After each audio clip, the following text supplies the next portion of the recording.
মাথাভাঙায় 841 জনের মধ্যে লিস্টে বাদ পড়ে 425 জনের নাম। কমিশনের সাইটেও নাম না মেলায় উদ্বেগ, তারপর বিক্ষোভ অবরোধ হয়। তারপর কি হলো? আদেও কি তাদের নাম উঠলো? কোথায় রেহাই? স্বস্তি কি আদেও পেলেন সেই মানুষজন? জানবো, রাজেশ রয়েছে আমার সঙ্গে। রাজেশ, দেখো, মাথাভাঙা এক ব্লকের পচাগড় গ্রাম পঞ্চায়েতের ডাংকোবা এলাকায় কিন্তু 2002 সালের যে ভোটার তালিকায় নির্বাচন কমিশনের ওয়েবসাইটে ছিল, সেই সময় কিন্তু 425 জনের নাম পাওয়া যায়নি, যার ফলে কিন্তু আতঙ্কিত হয়ে পড়েন এলাকার সাধারণ মানুষ। কারণ 2002 এর তালিকায় নাম না থাকলে এসআইআর এর ক্ষেত্রে আবেদনের জন্য সমস্যার মুখে পড়তে হবে, এবং তারা এই নিয়ে কিন্তু এলাকার সাধারণ মানুষ যথেষ্ট উদ্বিগ্ন ছিলেন। এরপর এলাকার সাধারণ মানুষ কিন্তু ক্ষিপ্ত হয়ে ওঠেন, তারা বিভিন্ন সময় বিক্ষোভ দেখান, এমনকি মাথাভাঙা শিলিগুড়ি রাজ্য সড়ক দুবার অবরোধ করেন। পরবর্তীতে কিন্তু প্রশাসনের পক্ষ থেকে আশ্বাস দেওয়া হয়, কিন্তু গতকাল নির্বাচন কমিশনের ওয়েবসাইটে এই 425 জনের যে নাম ছিল না, সেটা কিন্তু তারা দেখতে পান, যার ফলে কিন্তু স্বস্তি মিলেছে এলাকার সাধারণ মানুষের মধ্যে। তারা কিন্তু এর ফলে যথেষ্ট খুশি। বেশ,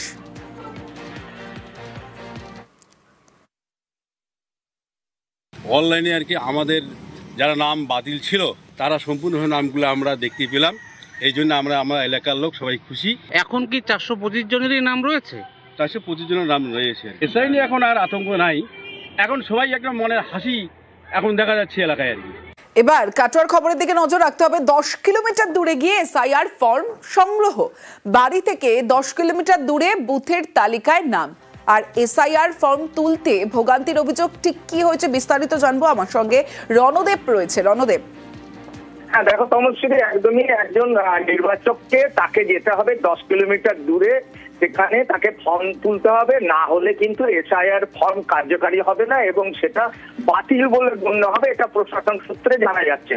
অভিযোগ এইটাই, এবং নির্বাচন দপ্তরের গাফিলতির কারণে 252 নম্বর বুথে মঙ্গলকোট বিধানসভার সেখানে একজন ভোটার তার নাম তুলবার জন্য পরপর দুবার আবেদন করার পরে দুটো ভোটার কার্ড আসলেও কিন্তু তার ভোটার লিস্টে নাম ওঠেনি। পরে শেষবার যখন নাম উঠলো তখন 252 বুথের বদলে তার নাম উঠলো 235 নম্বর বুথে, কিন্তু সেটা হচ্ছে তার বাড়ি থেকে 10 কিলোমিটার দূরে পূর্ব গোপালপুর গ্রামে। যে সান্ত্বনা পাল, যার আর কি ভোটার তালিকায় নাম আনার কথা এবং ওঠার কথা, সেই সান্ত্বনা পালের বাড়ি হচ্ছে কাটোয়া থানার গাফুলিয়া, এবং এই এখন যে ভোটার তালিকায় নাম উঠেছে সেটা হচ্ছে পূর্ব গোপালপুর মঙ্গলকোট থানার পূর্ব গ্রামে।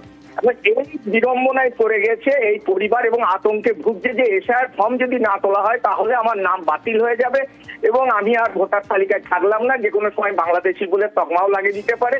আবার মহকুমা শাসক জানাচ্ছেন যে না, এটা কোনো বিষয় হবে না, এটা ভুল হয়েছে, এখান থেকে ফর্মটা তুলে 8 নম্বর ফর্মে গিয়ে আবার পরবর্তী পর্যায়ে আবেদন করলে তার নিজের ভোটার বুথে গিয়ে সে তার নাম সংযোজন হয়ে যাবে। তমশ্রী, এসআইআর ফর্ম পেয়েছেন আপনি? পাইনি। আচ্ছা, দিয়ে অন্য জায়গায় আছে। কোথায়? 10 কিলোমিটার দূরে। এসআইআর ফর্ম আমি পাইনি, একটু আতঙ্কে আছি, আমার বাড়ির সবাই আতঙ্কে আছে। অন্য জায়গায় নাম, আপনার নাম চলে গেছে অন্য জায়গায়? অন্য জায়গায় নাম চলে গিয়ে। প্রত্যন্ত দুর্গম এলাকায় পৌঁছানোর সমস্যা, তাই জলপাইগুড়িতে তিস্তার চরে এসআইআর এর শিবির। যে ছবি, ট্রাক্টরে করে এসআইআর শিবির করেন, গিয়ে পৌঁছন সেখানে এবং পৌঁছানোর পর বিএলওর আরজিতে সারা বিডিওর। আর জলপাইগুড়িতে সদরের মন্ডলঘাট, যেখানে 800 ভোটারের বাস, আর সেখানেই দুর্গম এলাকায় এসআইআর এর ফর্ম বিলিতে সমস্যা। ট্রাক্টর ভাড়া করে বিএলওকে নিয়ে তিস্তার চরে বিডিও। আমার সঙ্গে শান্তনু রয়েছে, শান্তনুর সঙ্গে কথা বলবো। শান্তনু, বিডিওর উদ্যোগে বিএলওর এই উদ্যোগ, স্বাভাবিকভাবেই যে সমস্ত মানুষজন 800 ভোটারের বাস, সেখানে 800 ভোটার উপকৃত হয়েছেন বলাই যায়। একদম ঠিক তাই, কারণ এই মানুষগুলো কিন্তু ভাবছিলেন যে তাদের এই যে ফর্মগুলো রয়েছে তা ফিল আপ করার পর সেগুলো প্রশাসন কিভাবে গ্রহণ করবে, কারণ বিএলওর পক্ষে রোজ রোজ গিয়ে কিন্তু তাদের সেই কাজ সম্পন্ন করা একার পক্ষে সম্ভব হয়ে দাঁড়াচ্ছিল না। কারণ একেবারে বলা যেতে পারে জনবসতি থেকে অনেকটাই দূরে দুর্গম এলাকা, যে এলাকা পার হতে গেলে দুবার নদীকে ক্রস করে ট্রাক্টরে করে যেতে হয়, সেই একটা দুর্গম এলাকায় যে মানুষগুলো কিন্তু বসবাস করেন। প্রায় 30 শতাধিক পরিবার রয়েছে, 800 মতন ভোটার রয়েছে। সেই মানুষগুলোর জন্য কিন্তু বিএলও দরবার করেছিল প্রশাসনের কাছে যে আমাকে আরো বেশি যাতে কর্মী দেওয়া হয়, যাতে আমরা নির্দিষ্ট সময়ের মধ্যে ফর্মগুলো ফিল আপ করে নিয়ে আসতে পারি।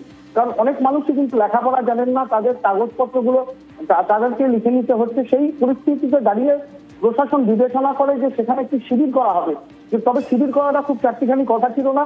সকালবেলায় কিন্তু প্রশাসনের লোকজন, বিশেষ করে বিডিওর নেতৃত্বে জয়েন্ট বিডিও এবং বিডিও অফিসে বিভিন্ন কর্মীরা কিন্তু সেখানে ট্রাক্টরে গিয়ে পৌঁছান এবং প্রতিটা মানুষকে একটা জায়গার মধ্যে নিয়ে এসে তাদের ফর্ম ফিল আপ করা হয়। যারা নিজে করতে পারেনি তাদেরকে সহযোগিতা করে প্রশাসনের কর্মীরা, এবং দিন থেকে রাত যখন গড়িয়ে আসে প্রায় 7টা পর্যন্ত সেখানে শিবির চলে। চারপাশে কিন্তু বন্য জন্তুর হাঁটাহাঁটি একটা আশঙ্কা থাকে, প্রচুর শিয়ালের উপদ্রব হয়েছে এলাকায়। অর্থাৎ শান্তনু, বোঝা যাচ্ছে ঝুঁকি নিয়ে এই কাজ করেছেন বিডিওর উদ্যোগে বিএলও। এখানে ভিডিও ছাড়া আসলে এসআইআর ফর্ম ফিল আপ করার জন্য আসলে আমাদের একটু ভালো লাগলো। এখানে জমা দিচ্ছেন? হ্যাঁ, এখানে জমা দিচ্ছি, অনেকটা সুবিধা হলো। নাহলে কোথায় যেতে হতো? মন্ডলঘাট জিপি, অনেক দূর, নদী পার হয়ে যেতে হবে। এখানে হচ্ছে এসআইয়ের ওই যে কাগজগুলো সই হয়ে গেছে, আমরা জমা দিচ্ছি। বিএলও আসছেন, ভিডিও আসছেন, খুব সুন্দরভাবে কাজ হচ্ছে, খুব ভালো। এটা দুর্গম জায়গা, এই জায়গাটা তিস্তা নদীর মাঝখানে, একার পক্ষে বিএলওর কাজটা খুব কঠিন হয়ে দাঁড়াচ্ছিল। এর জন্য জলপাইগুড়ি সদর ব্লক থেকে আমাকে সাহায্য করার জন্য স্বয়ং বিডিও সাহেব এসেছেন, এআরও সাহেব এসেছেন, তাছাড়া আরও বেশ কয়েকজন ছিলেন আমার সাথে সহযোগিতা করলেন। একার পক্ষে এটা সম্ভবই ছিল না।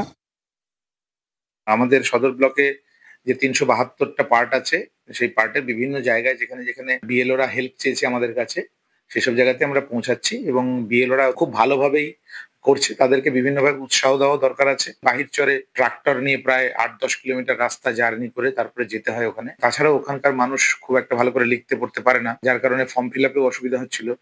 ভোটারও প্রায় 700-800-র কাছাকাছি। সব মিলিয়ে কাজটাকে সময় মতন তুলতে গেলে ওনাদের একটা সাপোর্ট দরকার ছিল, সেই সাপোর্টটা দেওয়ার জন্যই মূলত আমাদের চাওয়া। ওখানে জন্তু জানোয়ারও একটা ইয়ে আছে এবং দুর্গম প্রচন্ড, কিছুটা তো জলপথ আছে, যদিও ট্রাক্টর এখন যাচ্ছে, ট্রাক্টরে করে গেছিলাম এবং ট্রাক্টরের পথটাও অত্যন্ত দুর্গম আর কি। একটা ছবি দেখাই প্রথমে আপনাদের, ছবিটা দেখুন। আবাসের ঘর দিতে হবে, আর সেই এই হলো ঘর। আবাসের জন্য তারা অ্যাপ্লাই করেছেন, কিন্তু সেই আবাসের ঘরে দিতে হবে কাটমানি, এমনটাই দাবি নেতার। বসিরহাটের পঞ্চায়েত সদস্যের বিরুদ্ধে অভিযোগ, বসিরহাটের গোপালপুরে কাটমানির অভিযোগ উপভোক্তাদের। আমার সঙ্গে অনুপম সাহা রয়েছে। অনুপম, ঠিক কি অভিযোগ এবং যার বিরুদ্ধে অভিযোগ তার কি বক্তব্য, এই নিয়ে প্রশাসন কি ব্যবস্থা নিয়েছে? দেখো, এটা হচ্ছে উত্তর 24 পরগনার যে হাড়োয়ার গোপালপুর 2 নম্বর পঞ্চায়েতের পুকুরিয়া গ্রামের 272 নম্বর বুথের ঘটনা। এখানকার স্থানীয় বাসিন্দারা যেটা জানাচ্ছে যে 272 নম্বর বুথের পঞ্চায়েত সদস্য শাহজাহান বিশ্বাস, তিনি দীর্ঘদিন ধরে আবাসের যোজনার ঘর দেবে বলে তাদের কাছ থেকে বিভিন্ন তার মানে অ্যামাউন্ট নেয়, 10,000, 15,000, এমনকি 25,000 টাকা পর্যন্ত তাদের কাছ থেকে নিয়েছে। কিন্তু দীর্ঘদিন তাদেরকে ঘর দেওয়া হয় না। তাদেরকে সেই উপভোক্তারা তারা ঘর যেতে গেলে তাদেরকে হুমকি দেওয়া হয়, এমনকি তাদেরকে এমনও বলা হয়েছে যে তাদেরকে মিথ্যা অপবাদে তাদেরকে জেল হেফাজতে ঢোকানো হবে, এমনও কিন্তু অভিযোগ করা হচ্ছে। এবং তারপরে বহুদিন যাওয়ার পরে এবার যে উপভোক্তারা যারা এইসব টাকা পয়সাগুলো দিয়েছিল তারা একত্রিত হয়, আজকে বিক্ষোভ দেখায়।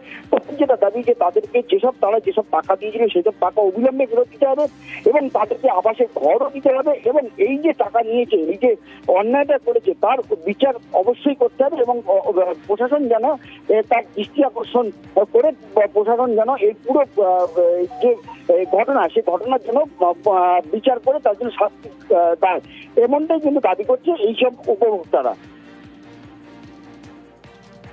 271 নম্বর বুথের মেম্বার আছে, ওটা কোন পঞ্চায়েত? ও এই সরকারি যে ঘরগুলো বেরিয়েছে, একজনের নামের ঘর আর একজনের দিয়েছে ঘরটা টাকার বিনিময়ে, যে পয়সা বেশি দিয়েছে ঘরকে ঘরটা তারিখ করে দিয়েছে, মানে বিক্রি করে দিয়েছে। 18-20 জনের ঘর এইরকম করেছে, 10,000, 15,000, 20,000 যার যেরকম পেরেছে তার কাছে সেইভাবে বুঝিয়ে নিয়েছে। প্রায় 40-41 বিঘে ঘেরি পাটির জমির টাকা আছে, জনগণের এই টাকা। আজকে ওই টাকাটা 6-7 বছর দেয় না, এই টাকাগুলো সব একাই তছরূপ করেছে। কি চাইছেন? আমরা ওর রীতিমতো সুস্থ বিচারটাই চাই, যাদের ঘর তাদের ফিরিয়ে দেখ, যাদের কাছে টাকাগুলো তাদের টাকাগুলোও ফিরিয়ে দেখ। ওরকম কিছু করতে পারে, ওরকম কিছু ঘটার জায়গা নেই, কারণ এ তো বিডিও অফিসের আধিকারিক, তারা এসে ওদের মতো করে গিয়েছে। এই ব্যাপারে তো আদৌ কোনো মেম্বারদের কোনো ভূমিকা ছিল না, বিশেষ করে আমাদের এখানে সম্পূর্ণ ওটা বিডিও অফিস স্টাফ যারা এসছে ওরাই জানে বিষয়টা। আপনার নামে তো একটা বিডিও অফিসে অভিযোগ জমা পড়েছে বলছে। ওটা যদি রাজনৈতিক ভাবে চাপার জন্য যদি কেউ কিছু করতে পারে, এর কোনো বাস্তবতা নেই। এটা সম্পূর্ণ ভিত্তিহীন কথাবার্তা, যারাই করুক না কেন